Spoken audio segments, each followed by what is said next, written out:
This is your friend Rakesh Kumar from Bright Avishkar and welcome back in Bright Avishkar. दोस्तों मैं आज आपके लिए एक बहुत ही इंपॉर्टेंट वर्ड लेके आया हूं WH फैमिली का, और आज का हमारा WH फैमिली का वर्ड है होम। जी हां दोस्तों, होम का यूज किस तरीके से इंग्लिश स्पोकन के अंदर किया जाता है और किस तरीके से इंग्लिश ग्रामर के अंदर यूज किया जाता है, आज हम इस कंसेप्ट को सही तरीके से एक डीपली वे में स्टडी करने वाले हैं और ये जानने वाले हैं कि होम का यूज कहां कहां किया जाता है। सबसे पहले मैं आपको एक आइडिया दे दूं कि होम का मतलब क्या होता है, हिंदी अर्थ क्या होता है। होम का हिंदी अर्थ होता है, कभी भी हम कहना पड़ता है किससे, मैं जिससे, यानी किससे और जिससे। जब किससे वो प्यार के किससे नहीं, यहां पे होता है किससे और जिससे मैं पैसे लेता हूं। किससे पैसे लेता, मैं जिससे पैसे लेता हूं वो मेरा भाई है, मैं जिससे पैसे लेता हूं वो एक बिजनेसमैन है। किससे पैसे लेता है भाई, ये वाली जब भी आपको सेंस मिलती है तब हम क्या किसका यूज करते हैं, होम का यूज करते हैं। उसके बाद मैं आपको बता दूं कि आज के वीडियो में हम शानदार होम के कंसेप्ट को तो जानने ही वाले हैं, उसके साथ साथ टू होम और विद होम का भी स्वाहा करने वाले हैं, काम तमाम करने वाले हैं, उनको अच्छे तरीके से समझने वाले हैं। आज हम उनको अच्छे एक डीपली वे में स्टडी करने वाले हैं और अपनी इंग्लिश स्पोकन के साथ साथ इंग्लिश ग्रामर को भी एक अच्छा बनाने वाले हैं और उसको और मॉडिफाई करने वाले हैं। So without delay let's get started with the word home. आज हम सबसे पहले होम से स्टडी करेंगे और शुरू कर रहे हैं इस वीडियो को। दोस्तों सबसे पहले आपको एक ही बात बताऊं कि इस वीडियो को बिल्कुल भी स्किप ना करना, ताकि आपके ये होम का कंसेप्ट, टू होम का कंसेप्ट और विद होम का कंसेप्ट हमेशा हमेशा के लिए क्लियर हो जाए। और जो भी डाउट रहते थे आज तक, आपको इस वीडियो को वॉच करने के बाद आपके ये डाउट नहीं रहेंगे, ये मैं आपको गारंटी देता हूं। सो गाइस, आज का हमारा सबसे पहला वर्ड है होम, जो WH फैमिली का वर्ड है। इससे पहले हमने हु के बारे में पढ़ा, हुज के बारे में पढ़ा, आज हम पढ़ रहे हैं होम के बारे में। अब देखो, होम का मतलब मैंने पहले ही बता दिया था आपको कि होम का मतलब होता है किससे और जिससे। आप किसके साथ बात कर रहे हो, किससे बात कर रहा है तू, किससे बात कर रहा, मैं जिससे बात कर रहा हूं वो मेरा दोस्त है। इस तरीके के अक्सर हम वाक्य अपनी डेली लाइफ के अंदर कहते रहते हैं। तो आज हम इंग्लिश के अंदर किस तरीके से इनको बोलें वो जान रहे हैं। सबसे पहले मैं आपको एक नोट के हिसाब से, एक नोट के रेफरेंस से समझा रहा हूं कि होम का यूज कहां किया जाता है और कैसे किया जाता है। सबसे पहले आप सभी देख रहे हैं और सभी पढ़ रहे हैं कि when we remove objective case from the sentence at that time we use whom. जब भी किसी सेंटेंस के अंदर से, किसी वाक्य के अंदर से हम ऑब्जेक्टिव केस को रिमूव करते हैं, ऑब्जेक्ट को रिमूव करते हैं, उस टाइम पे हम क्या यूज करते हैं, होम का यूज करेंगे। अब आप सभी कंफ्यूज हो रहे हैं कि sir what is objective case, कि ऑब्जेक्टिव केस क्या होता है या व्हाट इज ऑब्जेक्ट, ऑब्जेक्ट क्या होता है। मैं आपको सही तरीके से एक आइडिया देने वाला हूं और आप कहेंगे कि सर ऑब्जेक्ट तो नॉन लिविंग थिंग ही होते हैं। ये आपका जो कंसेप्ट है बिल्कुल रॉन्ग है। मैं आज आपको सही से समझाने जा रहा हूं कि ऑब्जेक्ट वास्तव में होता क्या है। सबसे पहले एग्जांपल पे ध्यान दें ताकि ये कंसेप्ट आपको थोड़ा बहुत समझ में आ जाए,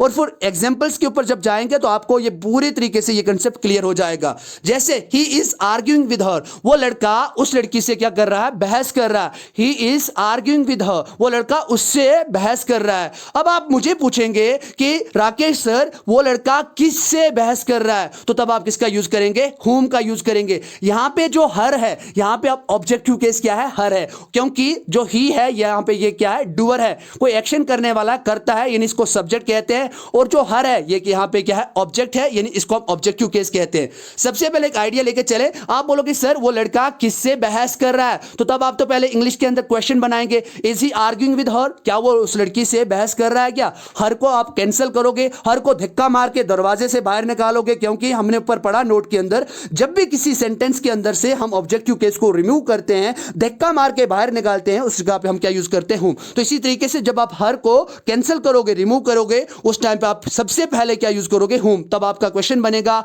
home is he arguing with, क्या बोलोगे, home is he arguing with, वो लड़का किससे बहस कर रहा है। आप बोलोगे ही इज आर्ग्यूइंग विद हर, यानी वो लड़का उस लड़की से बहस कर रहा है। आने वाले अभी समझते हैं, सही तरीके से समझते हैं कि सब्जेक्ट क्या होता है इसके अंदर और ऑब्जेक्ट क्या होता है, और किस तरीके से हम आइडेंटिफाई करें what is subject and what is object. सबसे पहले हमने ये एग्जांपल ली, he is arguing with her, यानी वो लड़का उस लड़की से बहस कर रहा है। अब जो यहां पे ही है वो क्या है, सब्जेक्ट है, और हर जो है वो मैंने आपको पहले ही बताया यहां पे ऑब्जेक्ट है, यानी ऑब्जेक्टिव केस है। अब ऑब्जेक्टिव केस कैसे हो सकता है, जैसे हिज है, हर है, मी है, देम है, यानी ये सभी के सभी क्या होते हैं, ऑब्जेक्टिव केस होते हैं। अभी एक एग्जांपल और देख लेते हैं ताकि ये कंसेप्ट हमारा सही तरीके से क्लियर हो जाए। जैसे ही इज आर्ग्यूइंग विद हर, यानी वो लड़का उस लड़की से क्या कर रहा है, बहस कर रहा है। आप बोलोगे इज ही आर्ग्यूइंग विद हर, क्या वो लड़का उस लड़की से बहस कर रहा है। हर क्या है, यहां पे ऑब्जेक्टिव केस है, और ही क्या, यहां पे जो ही है वो है सब्जेक्टिव केस, यानी सब्जेक्ट है। जिस तरीके से आपने हुज के अंदर पढ़ा था और हु के अंदर पढ़ा था, इसी तरीके से अब जब होम की बात करते हैं, होम की यूज तब किया जाता है जब भी किसी सेंटेंस के अंदर से हम क्या करते हैं, जब भी किसी सेंटेंस के अंदर से, वाक्य के अंदर से जब हम कभी किसी ऑब्जेक्टिव केस को रिमूव करते हैं, at that time we use whom, उस टाइम हम क्या यूज करते हैं, होम का यूज करते हैं। अब यहां पे से हर को रिमूव करेंगे, यानी ऑब्जेक्टिव केस को रिमूव करेंगे और वहां पे क्या बन जाएगा, आप हर की जगह होम को सबसे पहले लिखेंगे। आप बोलेंगे whom is he arguing with, यानी वो लड़का किससे बहस कर रहा है। और एक दूसरी छोटी सी बात मैं बताना चाहूंगा, आपका ग्रामर के वैसे भी इस कंसेप्ट को क्लियर करवाना चाहूंगा। जैसे मैं ये भी कह सकता था he is arguing with her या he is talking to her, he is talking to her। अब यहां पे टू लगता है तो हम जब भी आप क्वेश्चन बनाएं होम से तो हमेशा टू को लास्ट लिखे। अगर विद लग रहा था किसी भी ऑब्जेक्टिव केस से पहले, अगर विद लग रहा है, टू लग रहा है, तो इसी तरीके से जो प्रीपोजिशन या जो कंजक्शन लग रहा है उस तरीके से आप इसका क्वेश्चन के अंदर भी लास्ट पे उसको लिखिए, जिस तरीके से आप whom is he arguing with का यूज देख रहे हैं। तो आई होप दोस्तों कि आपको whom का जो कंसेप्ट होगा सही तरीके से समझ में। अब आगे चलते हैं और अच्छी तरीके से whom के दूसरे दो भाई भी होते हैं, इनके बारे में भी अच्छे तरीके से जांच पड़ताल करने के बाद, यानी जांच पड़ताल करने के बाद अच्छे तरीके से इनको भी डीपली वे में स्टडी कर देते हैं और उसके बाद सभी हम इनको जेब में भर के अपने माइंड के अंदर नॉलेज के बॉक्स में पैक करके भाग जाएंगे। और आप कहीं भी हमें कहना पड़े किससे और जिससे, किसके साथ, जिसके साथ, मींस किसको और जिसको, तब हम इनका सही तरीके से अपने नॉलेज के बक्स में से बाहर निकाल के इसका सही तरीके से इस्तेमाल कर पाए, इसका प्रयोग कर पाए। सबसे पहले मैं आपको बता रहा हूं whom किससे और जिससे। अब whom के दो दूसरे भाई होते हैं, एक तो होता है to whom और दूसरा होता है with whom। अब to whom का यूज कहां पे किया जाता है और with whom का यूज कहां पे किया जाता है, सबसे बड़ी दिक्कत यह है। लेकिन आपको दिक्कत लेने की जरूरत नहीं है, क्योंकि राकेश बाबा ने अपना ढाबा खोल दिया है जहां से आपको नॉलेज का भरपूर ज्ञान मिल रहा है। सबसे पहले अगर हिंदी के अंदर हम अर्थ देखें टू होम का, टू होम का हिंदी अर्थ होता है किसको और दूसरा होता है जिसको। कभी भी आपको कहना पड़ता है क्या आप पढ़ाते हो, क्या किसको पढ़ाते हो, आप बोलोगे जिसको मैं पढ़ाता हूं ना वो इंटेलिजेंट लड़का है, वो इंटेलिजेंट लड़की है। ऐसी जब भी आपको सेंस मिलती है तब आप किसका यूज करते हैं, टू होम का। इसका एक अर्थ होता है किसको और दूसरा अर्थ होता है जिसको। मैंने आपको शुरू में ही कहा था WH फैमिली की जिस दिन हमने बिगिन की थी उस दिन ही कहा था कि हर एक WH फैमिली के वर्ड के दो मीनिंग होते हैं। इसी तरीके से टू होम के भी दो मतलब हैं, एक तो है किसको और दूसरा मतलब है जिसको। उसके बाद विद होम का हिंदी अर्थ होता है किसके साथ, जिसके साथ। अब किसके साथ शादी करोगे सर, मैं बोलूंगा जिसके साथ मैं शादी करूंगा ना वो मेरी बीवी होगी, she will be my better half. तो इस तरीके से हम बोलेंगे। आप बोलोगे सर किसके साथ पार्टी में जाओगे सर, किसके साथ आप मूवी देखने जाओगे सर, मैं जिसके साथ मूवी देखने जाऊंगा वो मेरा दोस्त है, क्योंकि वो पैसे भरेगा तो दोस्त तो कहना ही पड़ेगा ना। तो इस तरीके से जब भी आपको कहना पड़े किसको और जिसको तब आप यूज करेंगे टू होम का। जब भी आपको कहना पड़े विद होम या विद होम, इसका मतलब ये निकलेगा कि किसके साथ और जिसके साथ। अब सबसे पहले हम देखते हैं टू होम का सही अर्थ क्या होता है, किस तरीके से एग्जांपल से हम इसको समझ पाते हैं और उसके बाद अपने कंसेप्ट को क्लियर करेंगे। और ये मैं आपकी गारंटी देता हूं, बस थोड़ा सा पेशेंस और बना के रखें और टू होम और विद होम का भी काम तमाम होने वाला है। सही तरीके से इसको भी हम समझने वाले हैं। टू होम सभी आप मतलब आप जान चुके हैं किसको और जिसको। जब मुझे बोलोगे सूरज सर बड़े भाषण देते हो, लेक्चर देते हो, सर क्या आप धर्म उपदेश देते हो क्या, do you give sermon. Give sermon का मतलब होता है धर्म उपदेश देना। सूरज सर या राकेश सर क्या आप धर्म उपदेश देते हो क्या, do you give sermon sir. मैं बोलूंगा क्या बात करते हो सूरज, यानी राकेश बाबा बहुत ही अच्छे हैं, ये धर्म उपदेश देते हैं। तो मैं बोलूंगा यस आई गिव सरमन। आप मुझे पूछोगे बड़े धर्म उपदेश देने वाले आए, किसको धर्म उपदेश देते हो सर, आप मुझे पूछोगे किसको धर्म उपदेश देते हो, तो तब आपको किसको, आपको जहां पे किसको यानी खिसको नहीं, खिसको नहीं, सुनो मेरी बात, खिसको मत। यहां पे हम बात कर रहे हैं किसको, यानी किसको धर्म उपदेश देते हो, कौन व्यक्ति है जो आपके धर्म उपदेश को सुनता है। आप राकेश सर किसको धर्म उपदेश देते हो, तब आप कहेंगे to whom do you give sermon. Do you give sermon धर्म उपदेश देते हो क्या, किसको धर्म उपदेश देते हो, तो आप क्या यूज करेंगे, to whom do you give sermon. मैं बोलूंगा जिस व्यक्ति को मैं धर्म उपदेश देता हूं ना वो मेरा स्टूडेंट है। इस तरीके से मैं कह सकता हूं, मैं कहूंगा the person to whom I give sermon he is my student. यहां पे जब पर्सन के बाद टू होम का जो यूज हो रहा है इसका अर्थ आ रहा है जिसको। किसका, इसका अर्थ क्या आ रहा है, जिसको। जिस व्यक्ति को मैं धर्म उपदेश देता हूं वो मेरा बॉस है। इस तरीके से भी कह सकता हूं the person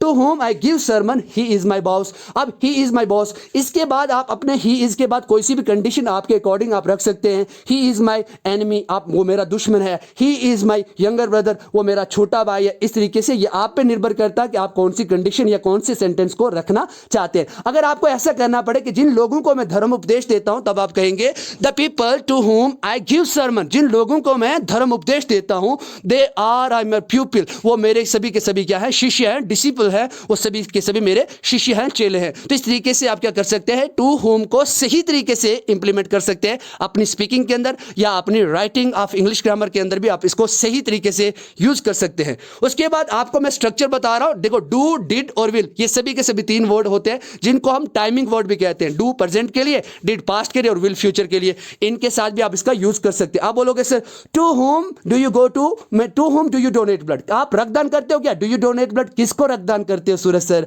to whom do you donate blood, मैं बोलूंगा जिस व्यक्ति को मैं रक्तदान करता हूं वो बहुत ही ज्यादा गरीब है। The person to whom I donate blood every year he is very poor person या he is very poor man, इस तरीके से कहूंगा। आप बोलोगे to whom did you donate, किसको रक्तदान किया, मैंने बोला मैंने अपने भाई को रक्तदान किया या जिस व्यक्ति को मैंने रक्तदान किया वो मेरा भाई था। The person to whom I donated blood, I के बाद हमेशा एक्शन की कौन सी फॉर्म, सेकंड फॉर्म, क्योंकि पास्ट के लिए हमेशा वर्ब की सेकंड फॉर्म यानी एक्शन की सेकंड फॉर्म का ही यूज होता है। मैं कहूंगा the person to whom I donated blood he was my brother, इस तरीके से भी मैं कह सकता हूं। और इसी तरीके से आप पीपल का भी यूज कर सकते हैं।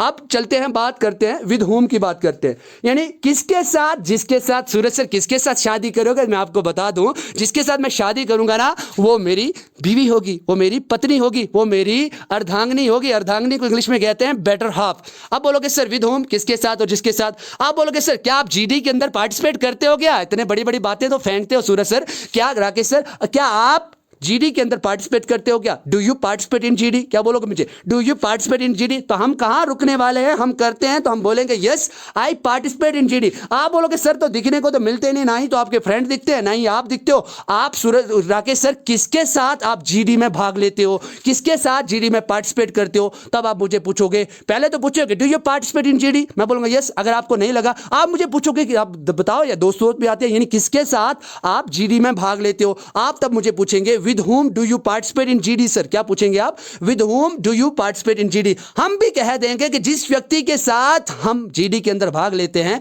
जीडी में पार्टिसिपेट करते हैं, वो मेरा क्या है, वो मेरा बॉस है या वो मेरे क्या है, छोटे ब्रदर हैं। इस तरीके से भी आप कह सकते हैं। आप बोलो the person with whom I participate in GD he is my younger brother, इस तरीके से आप कह, या जिन लोगों के साथ मैं जीडी के अंदर पार्टिसिपेट करता हूं वो सभी के सभी मेरे क्या हैं, क्लासमेट हैं या बैचमेट हैं। The people with whom I participate in GD they all are my batchmates या दे आर माई क्लासमेट्स, इस तरीके से भी आप इसका यूज कर सकते हैं। सेम उसी तरीके से जिस तरीके से हमने टू होम का यूज किया था, यहां पे टू होम की जगह सिर्फ आप विद होम का यूज करेंगे और उसके बाद उस टाइमिंग वर्ड्स का यूज करके आप बता सकते हैं। आप बोलोगे Suraj sir with whom will you get married, आपकी शादी किसके साथ होगी सर, मैं बोलूंगा the girl with whom I will get married she will be my better half, वो मेरी अर्धांगिनी होगी, मेरी बीवी होगी। इस तरीके से भी मैं कह सकता हूं। आप बोलोगे सूरज सर मैं एक बात मुझे बताओ, सर क्या आप मूवी देखने जाते हो क्या, do you go for watching movie, मैं बोलूँ yes I go for watching movie. Okay with home do you go for watching movie, हम भी कह देंगे कि जिन लोगों के साथ मैं मूवी देखने जाता हूं, the people with whom I go for watching movie they all are my friend, वो सभी के सभी मेरे क्या है, मित्र हैं, दोस्त हैं। तो इस तरीके से आप होम का यूज और विद होम का यूज, टू होम का यूज सही तरीके से सही कंसेप्ट के साथ यूज कर सकते हैं, चाहे वो इंग्लिश स्पीकिंग हो चाहे वो इंग्लिश ग्रामर हो। आई होप डियर फ्रेंड्स कि आप सभी को विद होम का, टू होम के साथ साथ सबसे बड़े भाई यानी होम के बारे में भी अच्छे तरीके से डीपली वे में आज आपको पता लगा होगा। सच में अगर आपके लिए ये वीडियो बेनिफिशियल रहा, आपके लिए ये डाउट क्लियरिंग वीडियो रहा, प्लीज आप मुझे चैट बॉक्स के अंदर बताएं। अगर ये भी लाइव चल रही है लेकिन अगर बाद में इसको आप देख रहे हैं तो आप प्लीज कमेंट बॉक्स के अंदर जरूर बताएं कि आप किस तरीके से इस वीडियो को समझे और क्या आपके लिए ये वीडियो सच में बेनिफिशियल रहा, यस और नो। तो एक मुझे आप जरूर क्वेश्चन करें कि सूरज सर विद होम क्या पार्टी में जाओगे, तो किसके साथ आप पार्टी में जाओगे। I will be waiting for your comment, please comment, share, like and subscribe. Thank you very much, thank you.